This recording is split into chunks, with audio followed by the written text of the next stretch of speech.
ويهب لمن يشاء الذكور أو يزوجهم ذكرانا وإناثا ويجعل من يشاء عقيما اللهم صل على محمد وعلى آل محمد كما صليت على إبراهيم وعلى آل إبراهيم إنك حميد مجيد اللهم بارك على محمد وعلى آل محمد كما باركت على إبراهيم وعلى آل إبراهيم إنك حميد مجيد اللهم إني أعوذ بك من شر لساني ومن شر سمعي ومن شر بصري ومن شر مني حضرت ফাতেমা রাদিয়াল্লাহু তাআলা আনহা মহিলা মাদ্রাসার উদ্যোগে পঞ্চম বার্ষিক ওয়াজ মাহফিলের প্রধান অতিথি ডাক্তার দেওয়ান মোহাম্মদ সালাউদ্দিন বাবু, সাবেক সংসদ সদস্য, ঢাকা 19, আশুলিয়া সাভার, ঢাকা। বিশেষ অতিথি জনাব মোহাম্মদ মঈনউদ্দিন বিপ্লব, সাবেক ভাইস চেয়ারম্যান, সাভার উপজেলা। বিশেষ অতিথিবৃন্দ, সম্মানিত সভাপতি জনাব মোহাম্মদ আমিনুর রহমান, সাধারণ সম্পাদক, পাথালিয়া ইউনিয়ন বিএনপি। মাহফিল ইন্তেজামিয়া কমিটির পক্ষ থেকে জনাব মোহাম্মদ ফারুক হোসেন রিপন মোল্লা, সভাপতি অত্র মাদ্রাসা, জনাব মোহাম্মদ জাফর হোসেন, সেক্রেটারি অত্র মাদ্রাসা, আমন্ত্রিত অতিথিবৃন্দ, উপস্থিত হযরত উলামায়ে কেরাম এবং বিশেষ করে আজকে যারা গুরুত্বপূর্ণ আলোচনা করেছেন, মাওলানা কারি মুতাসিম বিল্লাহ কুষ্টিয়া, আপনাদের সাভার আশুলিয়া পরিচিত মুখ হযরত মাওলানা মুফতি শাহ ওলিউল্লাহ কাসিমি, মুফতি গাজী সিদ্দিকুর রহমান এমএ, সাভার, ঢাকা, মাওলানা গিয়াসউদ্দিন লক্ষ্মীপুরী, ইমাম খতিব, টাট্টিবাড়ি গাউসিয়া জামে মসজিদ, মাওলানা মুফতি জাহিদ বিন রশিদ, ইমাম খতিব, মেট্রো গার্মেন্টস, মসজিদ ফতুল্লাহ, নারায়ণগঞ্জ। উপস্থিত হযরত উলামায়ে কেরাম, মুসলমান ভাইয়েরা, আল্লাহ তাআলার দরবারে শুকরিয়া আদায় করছি, আল্লাহ আমাদেরকে মাহফিলে উপস্থিত হওয়ার তৌফিক দান করেছেন বলে আলহামদুলিল্লাহ। 25 পারা 7 নম্বর পৃষ্ঠা, সূরাতুশ শুরা 49-50 নম্বর আয়াতে কারীমা তেলাওয়াত করেছে। আয়াতে আল্লাহ তাআলা বলেন, লিল্লাহি মুলকুস সামাওয়াতি ওয়াল আরদ, আসমান জমিনের রাজত্ব আল্লাহর। ইয়াখলুকু মা ইয়াশা, তিনি যা ইচ্ছা তা সৃষ্টি করেন। ইয়াহাবু লিমান ইয়াশাউ ইনাসা, তিনি যাকে ইচ্ছা তাকে কন্যা দান করেন। ওয়ায়াহাবু লিমান ইয়াশাউ যুকুর, তিনি যাকে ইচ্ছা তাকে ছেলে সন্তান দান করেন। আও ইউযাউযুহুম যুকরানা ওয়া ইনাসা, তিনি কাউকে ছেলে মেয়ে উভয়টা দান করেন। ওয়ায়াজআলু মান ইয়াশাউ আকিমা, তিনি যাকে ইচ্ছা তাকে বন্ধা বানান, নিঃসন্তান রাখেন। আয়াতে আল্লাহ সন্তানের আলোচনায় আগে মেয়ের কথা বলছে, পরে ছেলের কথা। কিন্তু আমাদের সমাজে কন্যা সন্তান হলে অভিভাবক সহ অনেক আত্মীয় স্বজনের চেহারা কালো হয়ে যায়। 14 পারার 12 নম্বর পৃষ্ঠা, সূরা নাহলের 58 নম্বর আয়াতে আল্লাহ বলেছেন, وَإِذَا بُشِّرَ أَحَدُهُمْ بِالْأُنثَى ظَلَّ وَجْهُهُ مُسْوَدًّا وَهُوَ كَظِيمٌ, কিছু মানুষ আছে তাদেরকে যখন কন্যা সন্তানের সুসংবাদ দেওয়া হয় তাদের চেহারাটা কালো হয়ে যায়, দুঃখে ভারাক্রান্ত হয়ে যায়। অথচ আল্লাহ আগে কন্যার কথা বলছে, পরে বলছে ছেলের কথা। হাদিসে আছে রাসূলুল্লাহ সাল্লাল্লাহু আলাইহি ওয়াসাল্লাম বলেন, মান উলিদাত লাহু ইবনাতুন ফালাম ইয়াইদহা ওয়া লাম ইউহিনহা ওয়া লাম ইউক্তির ওয়ালাদাহু আলাইহা। যার একজন কন্যা সন্তান আছে, সে যদি এই কন্যাকে কন্যা বলে অবজ্ঞা না করে, সে যদি কন্যাকে জাহিলি যুগের মতো জীবন্ত দাফন করে না দেয়, সে যদি কন্যার চেয়ে ছেলেকে বেশি আদর না করে, আদখালাহুল্লাহু বিহাল জান্নাহ, এই এক কন্যার অভিভাবককে আল্লাহ জান্নাতে প্রবেশ করাবেন। রাসূলুল্লাহ সাল্লাল্লাহু আলাইহি ওয়াসাল্লাম বলেন, মান আলা জারিয়াতাইন, যে ব্যক্তি দুই কন্যা লালন পালন করে, দাখালতু জান্নাতা আনা ওয়া হুয়া ওয়া ফি রিওয়ায়া দাখালতু আনা ওয়া হুয়াল জান্নাতা কাহাতাইন।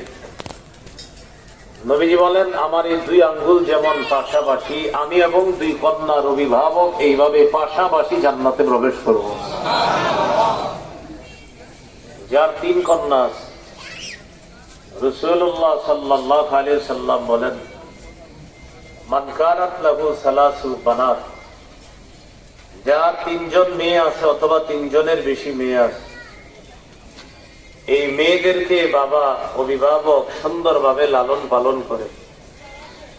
হাদিসের ভাষ্য, ফায়ুবিহিন্না ওয়া ইয়াকফিহিন্না ওয়া ইয়ারহামুহুন্না, অভিভাবক এই তিন কন্যার জন্য যথেষ্ট হয়ে যায়, এই তিন কন্যাকে লালন পালন করে, এই তিন কন্যার প্রতি মায়া করে, দয়া করে। নবীজি বলেন, ওয়াজাবাত লাহুল জান্নাহ আলবাত্তাতা, ওই তিন কন্যা অভিভাবকের জন্য অবধারিতভাবে জান্নাত ওয়াজিব হয়ে যায়। তাহলে কন্যা রহমত না চেহারা কালো হওয়া? রহমত। ফাতেমা রাদিয়াল্লাহু তাআলা আনহা মহিলা মাদ্রাসায় ছাত্রীরা লেখাপড়া করে, এই জন্য কন্যাকে অবজ্ঞা না করে কন্যাকেও সুশিক্ষায় শিক্ষিতা করার মানসিকতায়, তাদেরকে আদর্শ সভ্য একজন মা হিসাবে প্রতিষ্ঠিত করার লক্ষ্যে মহিলা মাদ্রাসায় দেওয়া, এটা অভিভাবকের দায়িত্ব, কর্তব্য। আল্লাহ আমাদেরকে কন্যাদেরকেও যথেষ্ট গুরুত্ব সহকারে যেন আমরা একজন সভ্য আদর্শ রমণী হিসাবে প্রতিষ্ঠিত করতে পারি, আল্লাহ তৌফিক দান করেন। সহিহ মুসলিমের হাদিস 3535 নম্বর হাদিস। এই হাদিসের মধ্যে আছে রাসূলুল্লাহ সাল্লাল্লাহু আলাইহি সাল্লাম বলেন, আদ-দুনিয়া মাতা ওয়া খায়রু মাতা'id দুনিয়া আল-মারআতুস সালিহা, দুনিয়া ভোগের জায়গা। এই দুনিয়ার সবচেয়ে শ্রেষ্ঠ সম্পদ একজন নেককার নারী, একজন নেককার স্ত্রী যদি কারো হয়, আল্লাহ তাকে পৃথিবীর সবচেয়ে শ্রেষ্ঠ সম্পদ দান করে। তাহলে কন্যার দাম অনেক বেশি, কারণ কন্যা বোন হয়, কন্যা মা হয়, কন্যা কন্যা হয়, কন্যা শাশুড়ি হয়। সবচেয়ে বড় ব্যাপার, আমরা সবাই কোন না কোন কন্যার পেট থেকে দুনিয়াতে আসি, ঠিক না? কন্যা এই জন্য বললাম, আমার মা কারো কন্যা, আপনার মা কারো কন্যা, আমাদের প্রত্যেকের মা আরেকজনের কন্যা। মা না হলে আমরা দুনিয়াতে আসতাম না। এই জন্য মায়ের অনেক দাম, কন্যার অনেক দাম। আল্লাহ আমাদেরকে গুরুত্ব সহকারে আজকে যে কথাগুলো শুনলাম, কন্যাদেরকেও যেন যথেষ্ট গুরুত্ব সহকারে আমরা আদর্শ সভ্য মানুষ করতে পারি, আল্লাহ তৌফিক দান করে। কন্যা হোক অথবা ছেলে হোক, শুকরিয়া আদায় করার বিষয়। সহিহ মুসলিমের হাদিস, রাসূলুল্লাহ সাল্লাল্লাহু আলাইহি সাল্লাম বলেন, মুমিনের জীবনটা বড় আশ্চর্য। মুমিনের জীবনে কল্যাণ আসলে মুমিন শুকর আদায় করে, ফাকানা খায়রাল্লাহ, এই শুকরিয়া আদায় মুমিনের কল্যাণের কারণ হয়ে যায়। মুমিনের জীবনে কোনো বিপদ আসলে সবর, মুমিন ধৈর্য ধারণ করে, ফাকানা খায়রাল্লাহ, সবর করাও মুমিনের জন্য কল্যাণকর হয়ে যায়। শুকরিয়া আদায় এটাও মুমিনের জন্য কল্যাণ, সবর করা এটাও মুমিনের জন্য কল্যাণ, কৃতজ্ঞতা প্রকাশ করা এটাও মুমিনের নাজাতের কারণ হয়ে যায়, সবর করা এটাও মুমিনের নাজাতের কারণ হয়ে যায়। পুরো আলোচনাটা এতটুকু বুঝে থাকলে বলেন, কন্যা কার নেয়ামত, ছেলে কার নেয়ামত? উভয়টা হলেই শুকরিয়া আদায় করা। ছেলে মেয়ে দুনিয়াতে আসার পর প্রথম করণীয় তাদের কানে আযান দেওয়া। এইখানেও আমরা কন্যাদেরকে যথেষ্ট অবহেলা করি। ছেলে হইলে আযান দেয়, মেয়ে হইলে আযান দেওয়া দূরের কথা, ভুইলা যায়, কাউরে জানাও না হ্যাঁ মেয়ে হইছে। ছেলে হওয়ার আগেই পুরা ফেসবুকের মাধ্যমে সারা দুনিয়া জেনে ফেলে তার ছেলে হয়েছে। মেয়ে হওয়ার পর দিন কেটে যায়, বিকালে বন্ধুরা ফোন দিয়ে খোঁজ নেয়, কি খবর? আমাদের তো সুসংবাদ জানার কথা ছিল, কি অবস্থা? তোদের বাতিজি হয়েছে? হক তোকে বাতিজি কখন আসছে দুনিয়াতে? সকাল 8টার দিকে। সকাল 8টায় দুনিয়াতে আমাদের ভাতিজি আসলো, তুই এখন বিকাল হয়ে গেল এখনো জানাইলি না? ব্যস্ততার কারণে জানাইতে মনে নাই। যদি ছেলে হইতো, যদি 8টায় দুনিয়াতে আসতো, 7টা 59 জানাই দিত আপনার। এগুলা না করা, ছেলে মেয়ে যে হোক তার কানে আযান দেওয়া। আল্লাহ আমাদেরকে কথাগুলো মনে রাখার তৌফিক দান করে। আবু দাউদের হাদিস 5105 নম্বর হাদিস। হাদিসের বর্ণনাকারী উবাইদুল্লাহ ইবনে আবি রাফি রাদিয়াল্লাহু তাআলা তিনি বলেন, রাআইতু রাসূলুল্লাহ সাল্লাল্লাহু আলাইহি ওয়াসাল্লাম আযানা ফি উযুনিল হাসান ইবনে আলী ইবনে আবি তালিব রাদিয়াল্লাহু আনহুমা হিনা ওয়ালাদাতু ফাতিমা রাদিয়াল্লাহু আনহা বিস-সালাহ। যেদিন নবীজির নাতি হযরত হাসান দুনিয়াতে আসলেন, ফাতিমা রাদিয়াল্লাহু তাআলা আনহা যেদিন হযরত হাসানকে জন্ম দিলেন, সাহাবী বলেন আমি দেখলাম নামাজের যে আযান, নবীকে দেখলাম অবিকল নামাজের আযানের মতো হযরত হাসানের কানে আযান দিতে দেখলাম। এ হলো 1 নম্বর করণীয় সন্তান দুনিয়াতে আসার পর। 2 নম্বর করণীয় তাহনিক করা। তাহনিক মানে কোন আল্লাহওয়ালা বুজুর্গের মুখ থেকে খেজুর চাবানো থুতু নিয়ে সন্তানের মুখে প্রথম খাদ্য হিসাবে দিবেন। সহিহ বুখারীর 3909 নম্বর হাদিস। এই হাদিসে আছে আব্দুল্লাহ ইবনে জুবাইর রাদিয়াল্লাহু তাআলা, তিনি হলেন হিজরতকারী সাহাবীদের প্রথম সন্তান। মনে রাখবেন, যারা মক্কা থেকে হিজরত করে মদিনায় গিয়েছে, এই হিজরতকারী সাহাবীদের প্রথম যে সন্তান দুনিয়াতে আসছে তার নাম আব্দুল্লাহ ইবনে জুবাইর। তিনি হলেন হযরত আসমা রাদিয়াল্লাহু তাআলা আনহার ছেলে। আবু বকর সিদ্দিক রাদিয়াল্লাহু তাআলা আনহুর মেয়ের ঘরের নাতি। তার মানে হযরত আবু বকর হলেন নানা, হযরত আসমা হলেন মা, আব্দুল্লাহ ইবনে জুবাইর হলেন ছেলে, আর বাবার নাম হলো জুবাইর। তাহলে বাবা জুবাইর, মা হযরত আসমা, আর নানা হলেন আবু বকর সিদ্দিক রাদিয়াল্লাহু তাআলা। আসমা রাদিয়াল্লাহু তাআলা আনহা বলেন, আমার ছেলেটা দুনিয়াতে আসার পর নবীজির কাছে নিয়ে গেলাম, ওয়াদাতুহু ফি হাজরি, আল্লাহর রাসূলের কোলে রাখলাম। দাআ বিতামরা, নবীজি খেজুর আনলেন। ফামাদাগাহা, মাদাগা শব্দের অর্থ চাবানো, নবী খেজুর চাবাইলেন। ফাতাফালা ফি ফিহি, নবীজি খেজুর চাবানো থুতু আব্দুল্লাহর মুখে দিয়ে দিলেন। এখানে 2টা ফি বলছি, তাফালা ফি ফিহি। প্রথম ফি, এটা হলো ইংরেজিতে টু আছে না, to to going to, coming to আছে না, ওই টু ওইটা হলো ফির মতো আর কি আপনার। তো ইংরেজি যারা বুঝেন তারা বুঝার কথা। প্রথম ফি। দ্বিতীয় ফি মানে মুখ, মানে প্রথম ফি এটা হলো আপনার, এটাকে বলা হয় হরফুল জার। কি বলা হয়? হরফুল জার মানে হলো যে হরফটা পরের যেই শব্দটা আসবে তাকে জের দিবে। তো প্রথম ফি এটা একটা হরফ, পরের ফি মানে মুখ। সুবহানাল্লাহ। তাহলে একটা হলো হরফ, একটা হলো অক্ষর, আর একটা হলো শব্দ। প্রথম ফি এটা হলো অক্ষর, পরের ফি এটা হলো শব্দ। নবীজি আব্দুল্লাহর মুখে থুতু দিয়ে দিলেন।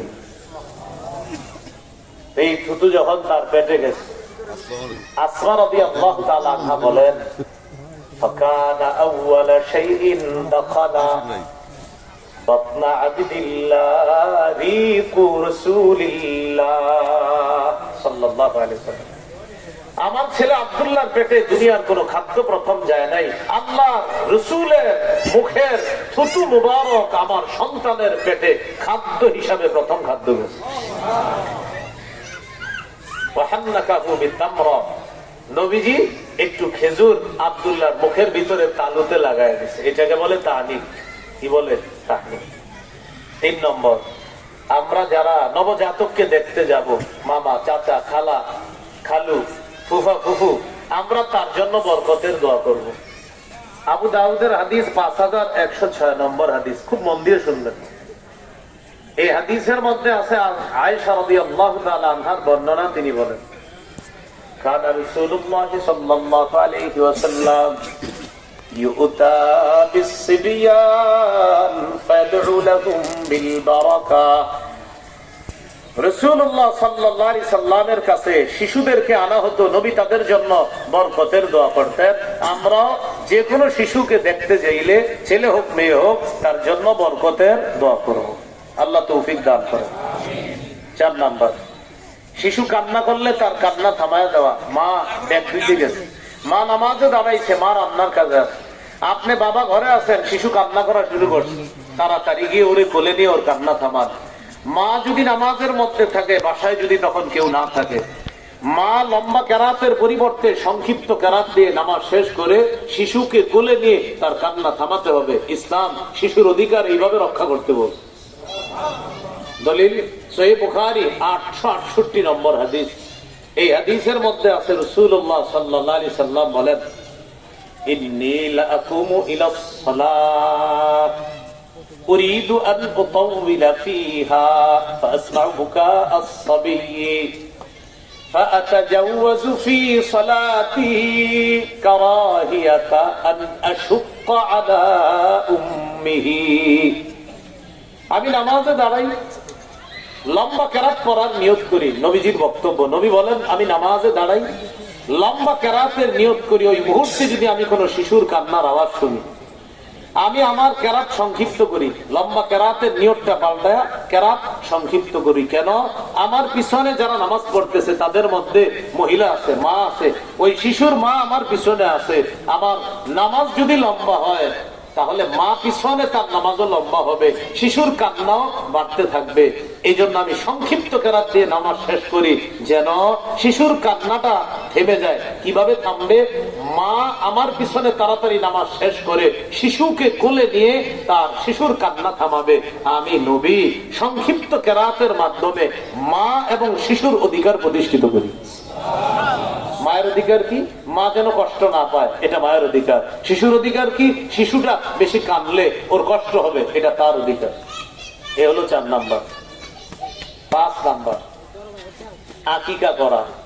রাসূলুল্লাহ সাল্লাল্লাহু আলাইহি সাল্লাম বলেন, ইন্নাল ইয়াহুদা তাউক্কু আনিল গুলাম ওয়া লা তাউক্কু আনিল জারিয়া। ইহুদিরা ছেলের আকিকা করত, মেয়ের আকিকা করত না। তাউক্কু আনিল গুলামি শাতাইন ওয়া আনিল জারিয়াতি শাতান। তোমরা ছেলের পক্ষ থেকে 2টি ছাগল আকিকা করবা, মেয়ের পক্ষ থেকে 1টি ছাগল আকিকা করবা।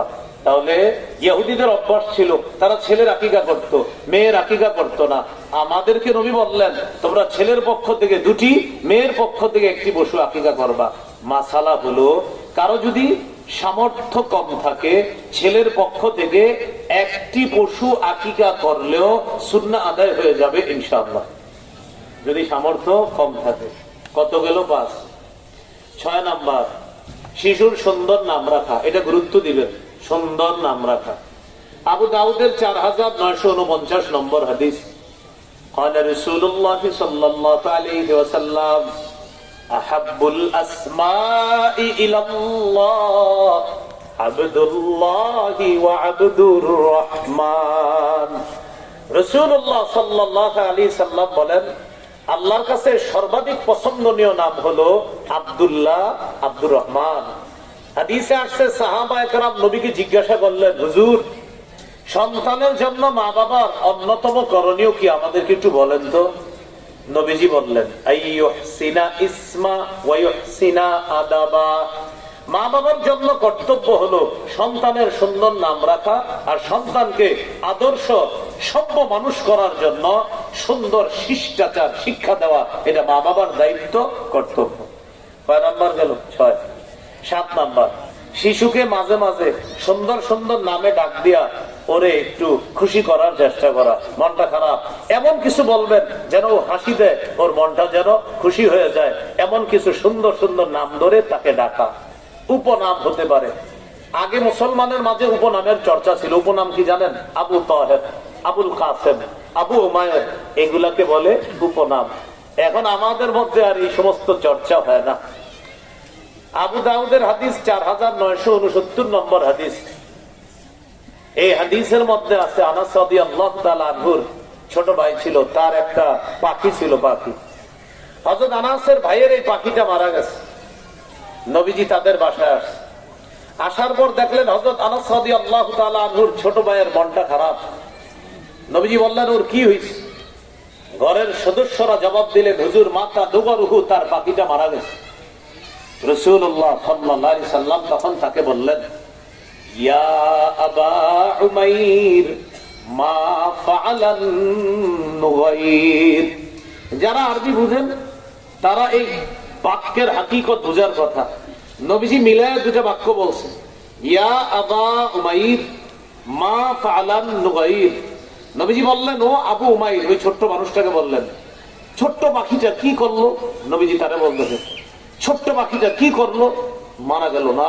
আহা, কি করলো পাখিটা? নবীজি তারে বলতেছে। এখন দেখেন, ছন্দের মতো দুটি বাক্য মিলায় বললেন, ইয়া আবা উমাইর মা ফাআলান নুগাইর। এইভাবে বাক্য দুইটা নবীজি সুন্দরভাবে মিলিয়ে বলার কারণে পাখি হারিয়ে যে তার মন খারাপ ছিল, সাথে সাথে ওর মন উৎফুল্ল হয়ে গেছে। আল্লাহ রাসূল তারে খুশি করে দিয়েছে। এগুলো 7 নাম্বার। 8 নাম্বার দেখেন, শিশু সন্তানকে যখন হাঁটা শিখাবেন, হাঁটা শিখানোর সময় যেন ওর হাঁটুতে কষ্ট না পায়। এখন তো সবার পাকার ঘর, এই পাকার ঘরে হাঁটা শিখতে গিয়ে যেন শিশু কষ্ট না পায়। মন দিয়ে শুনেন, দেখেন কি বিখ্যাত হাদিস। আবু দাউদের 1109 নম্বর হাদিস। খতবানা রাসূলুল্লাহ সাল্লাল্লাহু আলাইহি ওয়াসাল্লাম। নবীজি মসজিদের মধ্যে খুতবা দিতেছে। فأقبل الحسن والحسين رضي الله تعالى عنهما। নবীজি মসজিদে জুমার খুতবা দিতেছে। হাসান হুসাইন রাদিয়াল্লাহু আনহুমা মসজিদে প্রবেশ করছে। খুতবা অবস্থায় নবীজি তাকায় দেখে নাতি দুইজন, ইয়াসুরানি ওয়া ইয়াকুমান। বারবার হাসান হুসাইন মাটিতে পড়ে যায়, আবার দাঁড়ায়, আবার পড়ে যায়, আবার দাঁড়ায়। নবীজি খুতবা বন্ধ করে দিলেন। খুতবা বন্ধ করে মিম্বর থেকে নামলেন। আখাযাহুমা, নাতি দুইজনকে কোলে নিলেন। কথাটা মাথায় আনেন, জুমার খুতবা, পৃথিবীর শ্রেষ্ঠ খতিব তার খুতবা বন্ধ করে নাতি দুইজনকে কোলে নিলেন। নেওয়ার পর ফাসাইদা বিহিমাল মিম্বার, নবী দুই নাতিকে নিয়ে মিম্বরে গেলেন। এরপর বাকি খুতবা শেষ করছে। কি শিখাইলেন? হাদিসের শেষে নবী বলেন, লাম আসবির, আমি সহ্য করতে পারি নাই। ওরা মসজিদে ঢুইকা বারবার পড়ে যাচ্ছে, আবার দাঁড়াইতেছিল, ওদের কষ্ট হচ্ছিল, আমি সহ্য করতে পারতেছিলাম না। খুতবা বন্ধ করে ওদেরকে আমি কোলে নিয়ে মিম্বরে গিয়ে আমি ওদেরকে কষ্ট দেওয়া থেকে হেফাজত করে ওদের অধিকার প্রতিষ্ঠিত করছি। কি শিখলাম ভাই? শিশু হাঁটা শিখানোর সময় ওর যেন পায়ে বেশি কষ্ট না পায়। 9 নাম্বার, শিশুর জামার কালারের ক্ষেত্রে সচেতন হওয়া। বিশেষ করে ছেলে শিশু, ওদের জামার কালার যেন আজাইরা কালার না হয়। মেয়েদের কালারে ছাড় আছে, ছেলেদের জন্য আন্দাজি মার্কা কালার না হয়। হ্যাঁ, নাসাইর হাদিস 5316 নম্বর হাদিস।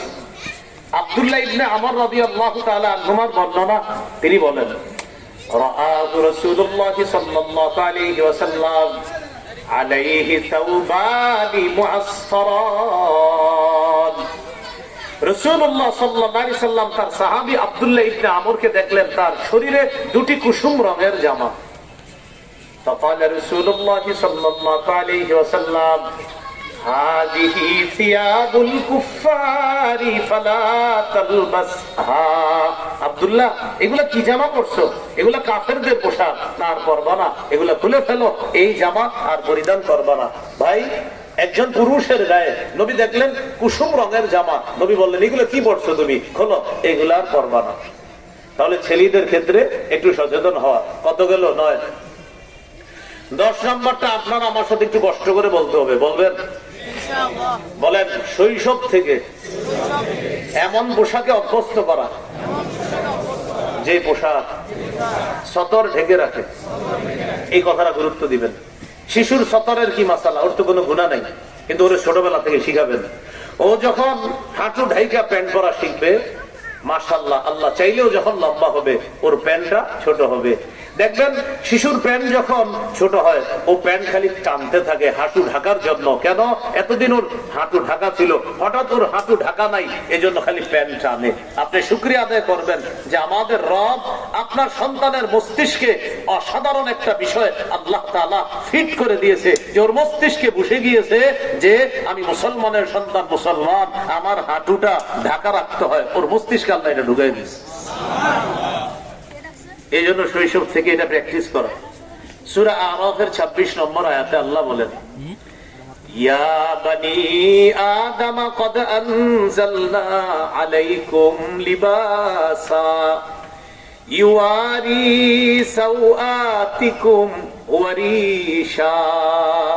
হে আদম সন্তান, আমি তোমাদেরকে এমন পোশাক দিলাম যে পোশাক তোমাদের লজ্জাস্থান ঢেকে রাখে, যে পোশাক সৌন্দর্যতার কারণ। আল্লাহ বলেন তাকওয়ার পোশাক সর্বোত্তম পোশাক। আল্লাহ আমাদেরকে কথাটা গুরুত্ব সহকারে নেওয়ার তৌফিক দান করে। 11 নাম্বার, সাদা পোশাকে অভ্যস্ত করা। সাদা পোশাক সর্বোত্তম পোশাক, অন্য কালার পরা যাবে, বাকি সাদা কালার সর্বোত্তম কালার। আবু দাউদের হাদিস 4061 নম্বর হাদিস। এই হাদিসের মধ্যে আছে قال رسول الله صلى الله عليه وسلم البسوا من ثيابكم البياض فإنها خير ثيابكم। রাসূলুল্লাহ সাল্লাল্লাহু আলাইহি সাল্লাম বলেন, তোমরা তোমাদের পোশাকের মধ্য থেকে সাদা পোশাক পরো। কেন? সাদা পোশাক সর্বোত্তম পোশাক।